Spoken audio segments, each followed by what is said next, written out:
Hello everyone, this is AJ and welcome back to the channel. And welcome to another episode of my weekly watch roundup, where I give a little run through of the movies and TV that I've been watching this week. So without kicking around or waiting, let's get into it.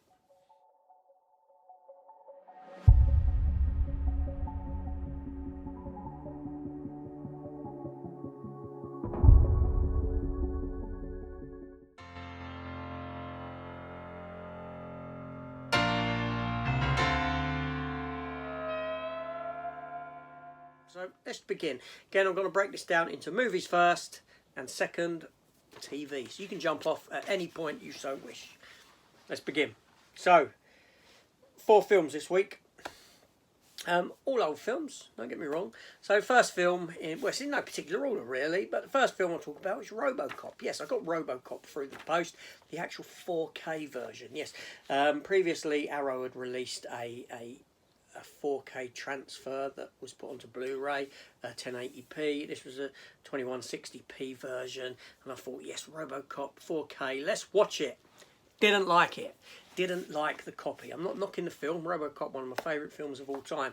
But this film goes a long way to saying to me, does every film need a 4K transfer? I don't think so. I think Robocop was perfect on Blu-ray. Robocop benefits from a less pure picture. It benefits from a grittier, grainier picture because the film itself is in that kind of has that kind of a feel to it. Not only that, the 4K, I found it very distracting because of that reason. But not only that, when you have the cutaways in Robocop, you know, the TV segments or the news segments, they look far worse in 4K. They look trash. This is not a very good film to have in 4K. Obviously, that's my opinion. Some of you may love it. Good luck to you. Next up is the film Hook, Steven Spielberg's film. Yes, I watched and reviewed Hook, again, 4K version, fantastic copy, and I love this film. I adore this film. I like the sets, because obviously the set designs are reminiscent of the plays that were done before. You know, it's sort of like a homage to that, and also it's very much like a children's playground. You have to question whether this film is going on in the mind of someone or not, whether it's real or whether it's not, because everything there, it's like it's designed by a child, in a child's mind, and it's a playground that you would love to play in. Not only that, Hook boasts one of, in my opinion, John Williams' most fantastic scores. Yes, I would put it above Jaws, Indiana Jones, Superman, E.T., all of those. It's just a beautiful, beautiful musical score that this film has accompanying it, and I love it. Yeah, you can go and check out my reviews for all of these. I've done in-depth talks about them. Next up is Barbed Wire. Yes, I watched Barbed Wire, the Pamela Anderson film from 1996, based on the Dark Horse comic character. Again, I do have a review coming up very soon. I don't really want to talk too much about it here because it will spoil that review for you. It's episode 2 of my comic book retro movie reviews, where I'm going through all of those comic book movies that came before the MCU, that came before the DCEU, or whatever that may be called now. I want to go back and explore these films that are no longer watched and you know, and talked about and that sort of a thing. So that will be coming up very soon. And keeping on to that subject of those videos, I watched The Punisher from 1989, the Dolph Lundgren version. That also will be coming up in a couple of weeks as a review, as part of that series, episode 3.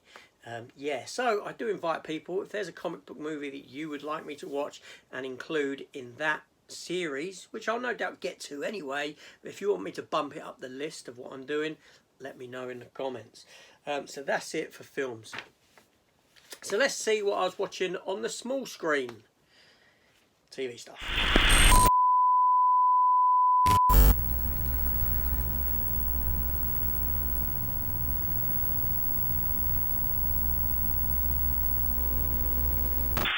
Okay, first up, again, the latest episode of Endgame, starring Morena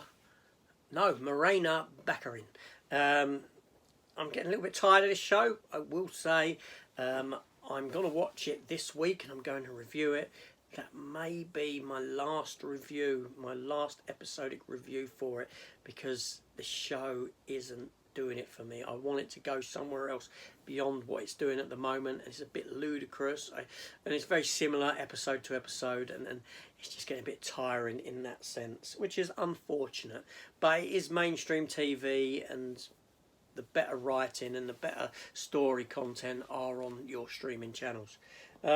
Picard. Yep, latest episode of Picard. What's this? Episode 4. Again, they're back in time in the year 2024. A lot of homages to Star Trek 4 in it. A lot of running around. A lot of sitting for Picard. Yeah, Patrick Stewart's old. He can't do much beyond sit down now. But a great episode. I did enjoy it. I've done a review for it. And it's done wonderful for the channel. Yeah, lots of people watching these reviews, so why not go and check that out as well. And then I watch Family Guy. Obviously Family Guy I don't review. One of my favourite animated TV series of all time. I adore Family Guy. It cracks me up. I love the characters in it. In this particular episode, we had Meg go off and basically do Baby Driver. Yes, she was a getaway driver for someone who was robbing different places. That was your main storyline. Then you had a B storyline revolving around Quagmire, who had an uncontrollable fit of hiccups. You know, these people that hiccup all their life and can't stop. And it's getting to him, so he asks Peter to help him commit suicide. Well, he asks Peter to actually kill him. Peter goes along with it. Hilarity ensues, yes. And then the last thing I've watched this week is Halo. Yeah, the first episode of Halo, based on the game, the Xbox game. Now, I'm not a fan of the game. I've never played the game. I know nothing about the game beyond what the character looks like, because obviously it's hard to not see that character when it used to be advertised on the sides of buses and in windows of HMV and game and that sort of thing. So I'm aware of the character. Now, my children never played that game because they were PlayStation children. Yeah, they grew up with PlayStation 1, 2, 3, 4, and now PlayStation 5. They weren't Xbox kids. So, yeah, I watched Halo and I quite enjoyed it. I thoroughly enjoyed it. I had no issue with it whatsoever. I was interested by the end to see where it goes further. I did review that also. So again, you can go and check that out if you want a more in-depth review. So all this stuff here I have reviewed over the past week. You can go and check it out, with the exception of Family Guy that I don't review, obviously. But yeah, so anyway, so that was it. That was the stuff that I've been watching.